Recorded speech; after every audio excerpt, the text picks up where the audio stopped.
नमस्कार।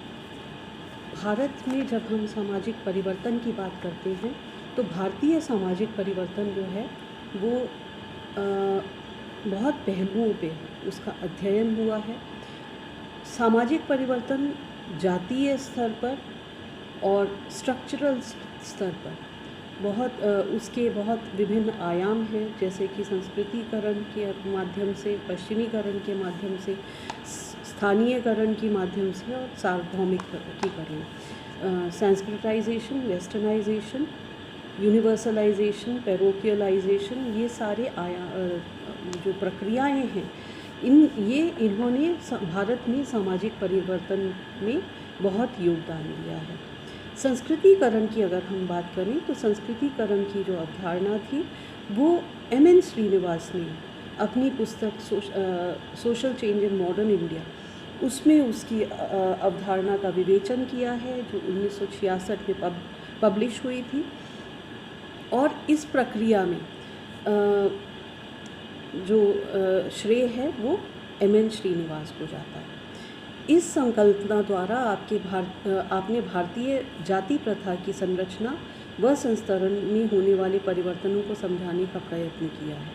उन्होंने ये दर्शाने का प्रयत्न किया है कि आधुनिक भारत में निम्न जाति के सदस्य प्रायः ऊंची जातियों के संस्कारों और जीवन के ढंग, जीवन शैली का अनुकरण कर रहे हैं और साथ ही जातीय संस्तरण या स्ट्रैटिफिकेशन में उच्च स्थान या स्थिति को प्राप्त करने का प्रयत्न कर रहे हैं और उस प्रयत्न में सफल भी हो रहे हैं। इसके फलस्वरूप समाज में तथा निम्न जातियों की स्थिति में, कास्ट स्टेटस में और जीवन के जीने के ढंग में काफ़ी परिवर्तन आया है।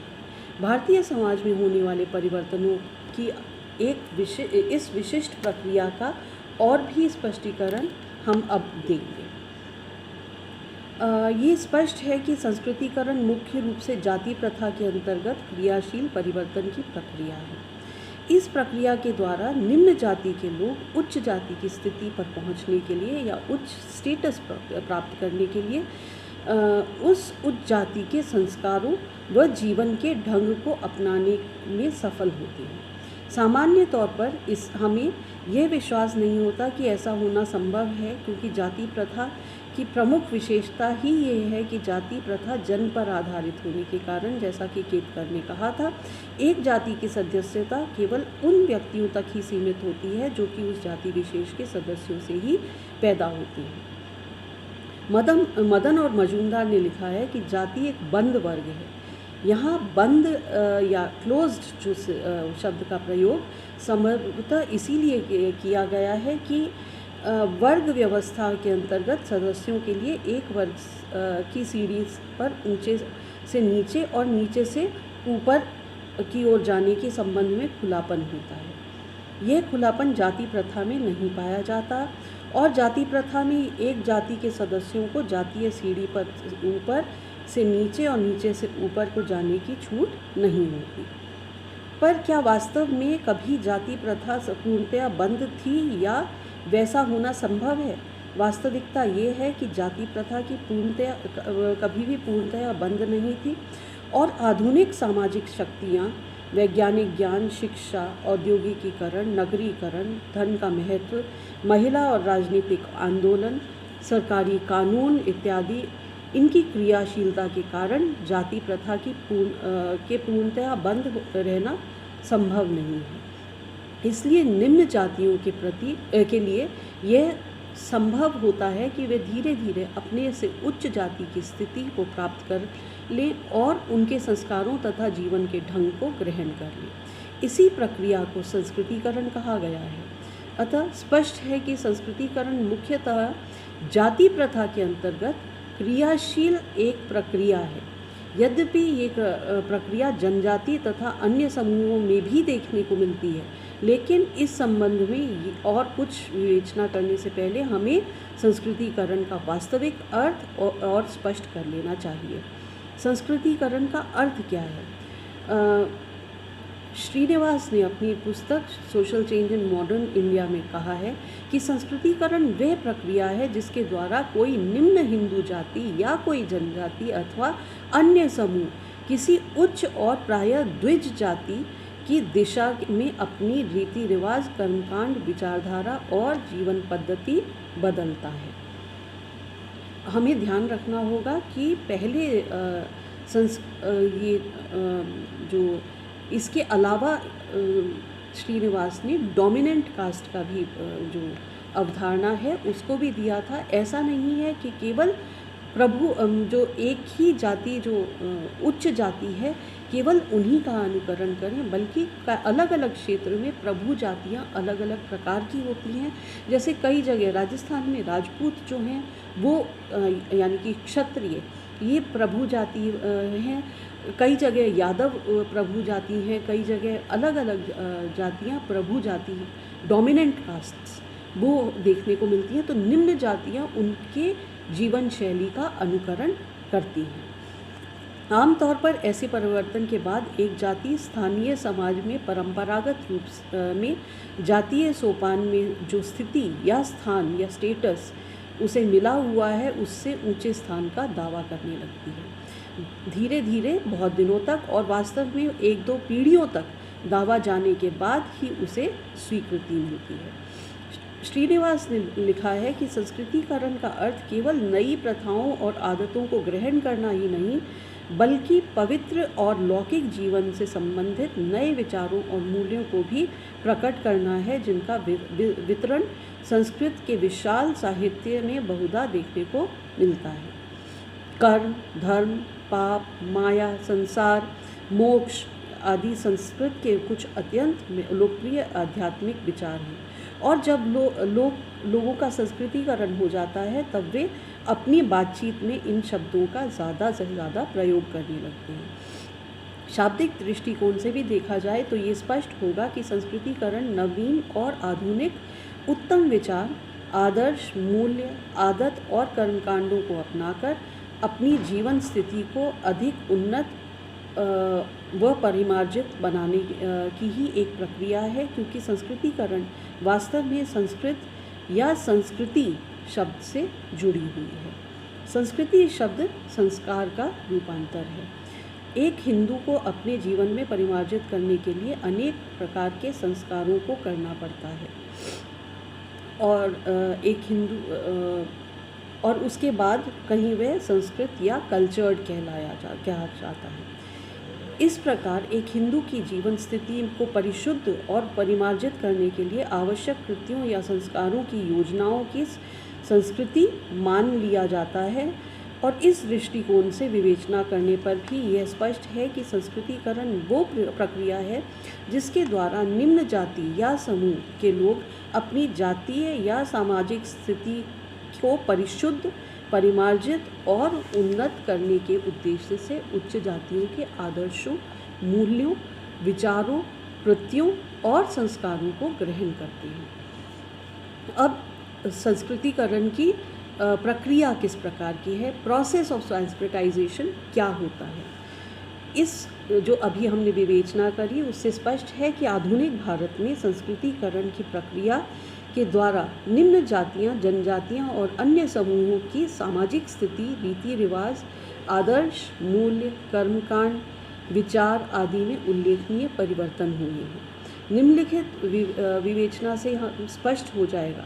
पहली बात कि संस्कृतिकरण की प्रक्रिया के माध्यम से कोई भी जाति, जनजाति या समूह अपने से उच्च जाति, विशेषतः द्विज जातियों के रीति रिवाज, कर्मकांड, विचारधारा और मूल्यों को अपनाने का प्रयत्न करता है, जिसके ही फलस्वरूप निम्न जाति, जनजाति या समूह के रीति रिवाज आदि में अनेक उल्लेखनीय परिवर्तन होते हैं। जैसा कि हम जानते हैं, द्विज जातियाँ वो जातियाँ होती हैं जो द्विज यानी कि दो बार जन्म, पहली बार आपका जन्म होता है जो आपका प्राणी शास्त्रीय जन्म है, और दूसरा जन्म जिसे कहते हैं जब आपका उपनयन संस्कार होता है। सामान्यतया ब्राह्मण, क्षत्रिय और वैश्य इनका उपनयन संस्कार या जनेऊ संस्कार होता था और इस कारण से उन्हें द्विज जातियाँ कहा गया है। दूसरी बात, संस्कृतिकरण के द्वारा निम्न स्तर की जाति, जनजाति और समूह सामाजिक सोपान में या उतार चढ़ाव के क्रम में अपनी वर्तमान स्थिति से उच्च स्थिति या हायर स्टेटस प्राप्त करने का प्रयास करता है। इसके परिणाम स्वरूप जाति या सामाजिक संस्तरण, स्ट्रैटिफिकेशन और संरचना, उसके स्ट्रक्चर में भी उसी के अनुरूप परिवर्तन हो जाते हैं। तीसरी बात, हम ये भी जानते हैं कि संस्कृतिकरण की प्रक्रिया निम्न जाति या समूह द्वारा उच्च जाति का अनुकरण करने को से चलती है। इसका परिणाम ये होता है कि उच्च जाति की विशेषता और प्रभुत्व धीरे धीरे परिवर्तित होता जाता है। सामान्य रूप से संस्कृतिकरण एक जाति को जातीय संस्तरण में ऊंचा पद प्राप्त करने योग्य बनाता है, और उस योग्यता के प्राप्त होने का अर्थ यही है कि उच्च जाति की अपनी विशेषताएं व अपने पृथक अस्तित्व को बनाए रखने में असफल रहती है। इसका सरल अभिप्राय ये है कि संस्कृतिकरण जातीय आधार पर में खुलापन लाता है और जातीय गतिशीलता को संभव बनाता है। ये भी उल्लेखनीय परिवर्तन कहा जा सकता है जो कि संस्कृतिकरण के कारण होता है। संस्कृतिकरण की प्रक्रिया केवल जाति में ही नहीं बल्कि जनजातीय और अन्य समूहों में भी देखने को मिलती है। इससे ये बात स्पष्ट है कि संस्कृतिकरण केवल जातीय संरचना या संस्तरण में ही नहीं बल्कि सामाजिक संरचना और संस्तरण, स्ट्रक्चर और स्ट्रैटिफिकेशन में भी उल्लेखनीय परिवर्तन लाती है। ये परिवर्तन जीवन के ढंग, वेज ऑफ लाइफ में से लेकर सामाजिक स्थिति तक हो सकते हैं। पांचवी बात, संस्कृतिकरण के द्वारा सामाजिक संरचना के ऊंचे पद या स्थिति का दावा किया जाता है, जिसके फलस्वरूप निम्न जातियाँ, जनजाति या सामाजिक समूहों की नीचे से ऊपर की ओर गतिशीलता बढ़ जाती है। ये F.G. बेली के एक अनुसंधान में उन्होंने ऐसा ही पाया था। इस गतिशीलता का प्रभाव सामाजिक परिवर्तन पर भी अवश्य ही पड़ता है। ये परिवर्तन केवल जाति प्रथा द्वारा नियमित या कंट्रोल्ड हिंदू समाज में ही नहीं बल्कि जनजातीय समाज या ट्राइबल सोसाइटीज़ में भी देखने को मिलते हैं। उदाहरण के तौर पर राजस्थान में भीलों में, मध्य भारत में गोंड, ओरांव और हिमालय की पहाड़ी के जनजातियों में भी संस्कृतिकरण की प्रक्रिया क्रियाशील देखने को मिली है। संस्कृतिकरण के फलस्वरूप ही बहुत सी भारतीय जनजातियां हिंदू जाति में होने का दावा करती हैं। उदाहरण के तौर पर मीना जनजाति भी जो वो हैं मीन से अपना उद्भव मानते हैं और धीरे धीरे वो भी हिंदू जाति व्यवस्था में असिमिलेट हो रहे हैं। और ये जनजातियां अपने व्यवहार को उसी के अनुरूप ढालने का प्रयत्न करती हैं। इसी से स्पष्ट है कि संस्कृतिकरण से सामाजिक परिवर्तन कैसे होता है। वास्तव में संस्कृतिकरण के अंतर्गत मुख्यतः ब्राह्मण जाति को और सामान्य रूप से द्विज जातियों को, ब्राह्मण, क्षत्रिय, वैश्य, कई जगह वैश्य जो हैं, व्यापारी जो हैं, वो बहुत ज़्यादा डोमिनेंट कास्ट हैं, तो उनका भी अनुकरण लोग करते हैं। इसी से वैश्य को निम्न जातियाँ और जनजातियाँ और अन्य सामाजिक समूहों के सदस्य आदर्श के रूप में मानते हैं और इसलिए उनके साथ हर विषय में समरूपता स्थापित करने का गौरव का अनुभव करते हैं। श्रीनिवास ने स्वीकार किया कि ब्राह्मण आदर्श के अतिरिक्त क्षत्रिय, वैश्य और शूद्र आदर्श भी संस्कृतिकरण के आदर्श हो सकते हैं। जो कि मैंने अभी पहले भी बोला, डोमिनेंट कास्ट कोई भी हो सकती है, उसके लिए आवश्यक नहीं है कि वो ब्राह्मण ही हो। उदाहरण के तौर पर अनेक निम्न जातियों के शूद्र अपने को कायस्थ होने का दावा करते हैं और कायस्थों के जीवन प्रतिमान के साथ समरूपता स्थापित करके अपनी सामाजिक प्रतिष्ठा और पद को ऊंचा उठाने का प्रयत्न करते हैं। इस प्रकार के सभी प्रयत्नों का परिणाम अंततः सामाजिक परिवर्तन होता है। अब सामाजिक परिवर्तन में संस्कृतिकरण की सहायक अवस्थाएं क्या क्या हैं? What are the favorable conditions for Sanskritization? आधुनिक समय में भारतीय समाज में कुछ ऐसी अवस्थाएं हैं जिनके कारण संस्कृतिकरण की प्रक्रिया की क्रियाशीलता सरल हो जाती है। ये अवस्थाएं अब हम बात करेंगे। सबसे पहला आधुनिक शिक्षा, मॉडर्न एजुकेशन। अंग्रेज़ों के जाने से पहले भारतवर्ष में प्रचलित शिक्षा के दो प्रमुख विशेषताएं थीं। पहला कि शिक्षा का आधार मूल रूप से धार्मिक था और कम से कम शिक्षा में धार्मिक तत्व स्पष्ट रूप से शामिल था। दूसरी बात कि शिक्षा का संगठन परंपरागत रूप से ब्राह्मणों के हाथ में था। इसके परिणाम स्वरूप शिक्षा के माध्यम से भी लोगों को अपने वर्ण धर्म पालन करने का उपदेश ही दिया जाता था और लोग जातीय सोपान में ऊंचा उठने का सपना भी नहीं देख सकते थे। लेकिन अंग्रेज़ों की शिक्षा का प्रचलन किया और धर्मनिरपेक्ष होने के कारण इसमें समानता के सिद्धांतों पर आधारित थी। और 16वीं शताब्दी तक तो शिक्षा ब्राह्मणों, क्षत्रियों और कायस्थों तक ही सीमित थी, पर आज सभी जातियों तक फैल चुकी है और लोगों को अपनी अपनी स्थिति को उन्नत करने के लिए प्रेरित कर रही है। ये आधुनिक शिक्षा का ही परिणाम है कि लोग ये जानते हैं कि समाज को में ऊंचा पद या स्थान प्राप्त करने के लिए जातीय नियमों का पालन उतना आवश्यक नहीं है जितना कि शिक्षा के आधार पर व्यक्तिगत योग्यता को बढ़ाना। साथ ही आधुनिक शिक्षा के आधार पर ही आज प्रजातंत्रीय और समानता के सिद्धांतों की लोकप्रियता बढ़ी है। ये सिद्धांत इस बात पर बल देते हैं कि जन्म और परिवार के आधार पर ऊंच नीच का विभाजन उचित नहीं है और प्रत्येक व्यक्ति को अपनी व्यक्तिगत उपलब्धियों के आधार पर अपनी सामाजिक स्थिति को ऊंचा उठाने का अधिकार है।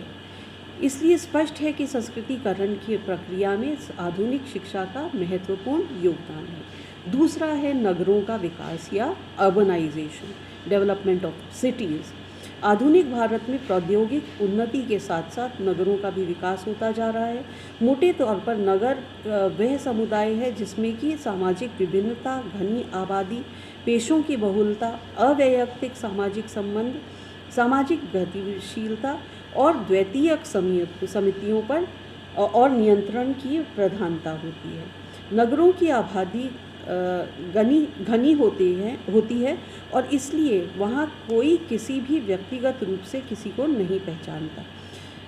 साथ ही जातीय भेदभाव के बारे में नगर के लोग अधिक सचेत भी नहीं होते।